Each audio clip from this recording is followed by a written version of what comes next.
Is this your worst fear when hosting a lunch and learn? That nobody shows up, or even worse, people start to fall asleep on the call? Well, today I'm going to share the best tips that you can use when hosting your own lunch and learn. Let's face it, no one wants to feel like they're wasting their time on another boring corporate event. They want something exciting, something memorable. And you do too if you're hosting a lunch and learn. I'm Cassie, and I'm one of the co-founders and the CEO at Hoppier. And today, I'm going to help teach you the art of hosting your own lunch and learn. I've personally hosted dozens of webinars and helped companies run lunch and learns with thousands of their employees. And I'm going to give you some of the best tips and secrets you can use to host a memorable and exciting lunch and learn that people won't fall asleep at. I'm going to show you 3 specific things you can do in your own lunch and learns, from picking the right topics and presenters to structuring the content, and even how you can send lunch to people in 60 plus different countries around the world. Let's start with the most important thing when planning your lunch and learn, the topic. Choosing the topic isn't always easy, but here are 3 things that you can do to pick the right topic and give people a memorable lunch and learn. Number 1, look at LinkedIn. What is your audience following? Who are the thought leaders and what are the topics that they're engaging with? Take a look at your audience and see what are the posts that they're reading and liking. Number 2, go to Reddit and check out the subreddits for your audience. What are the top posts that day or that week? What are people talking about? What are the questions they have? That will make really compelling content because they're already interested in it. Number 3, just run a survey. Ask your audience, what are the types of questions that you might have about a certain topic? What are the topics that you're interested in right now? Just asking is sometimes the best strategy.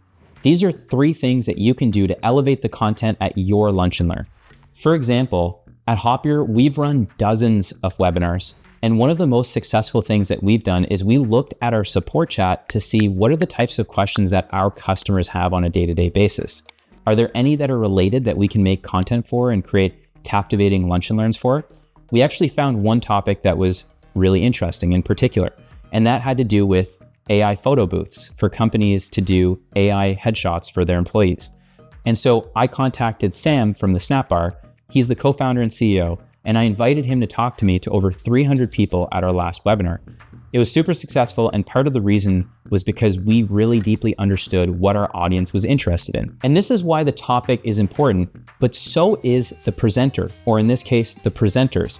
The presenters will help you build authority by having people that understand the topics deeply and can actually teach something to your audience. And this is why if you give enough value in that lunch and learn, by the law of reciprocity, your audience will want to give back to you too.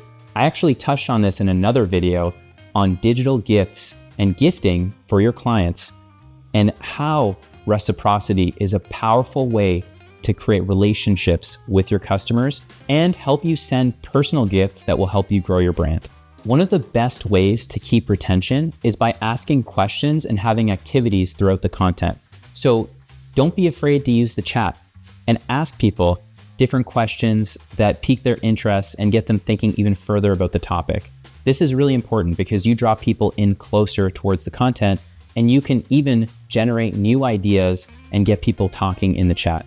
So one of the things I like to do right off the bat in lunch and learns is asking people where they're calling in from. This is a simple question and doesn't have to do with the content per se, but draws people in and gets people excited, and they can see where other people are calling in from.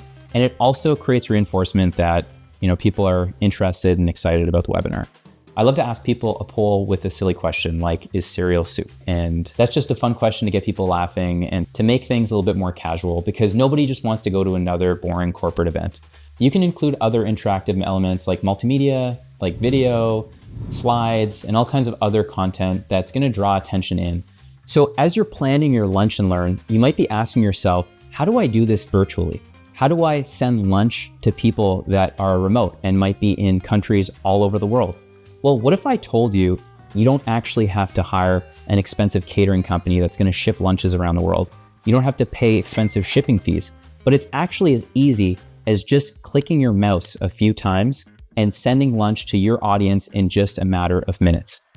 At Hoppier, we've helped hundreds of companies send lunch to over 100,000 people around the world in 60 plus countries to make a lasting impression, all with just a simple link. So in this video, we talked about picking your topics, picking your presenter, making the content engaging, improving retention, and also how you can actually send lunch to people virtually around the world with just a simple link.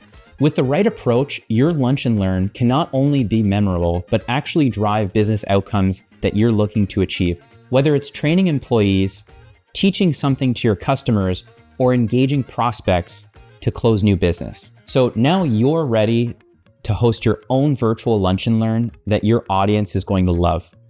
Check out Hoppier.com to learn more tips and tricks about how to create a remote work environment that people will love. Whether you're sending a gift to a client or whether you're hosting your next lunch and learn. So if you found this content helpful, be sure to give us a like. And if you want to create an engaging remote work culture, don't forget to hit subscribe. My name's Cassie. Thanks so much for checking out this video, and we'll see you in the next one.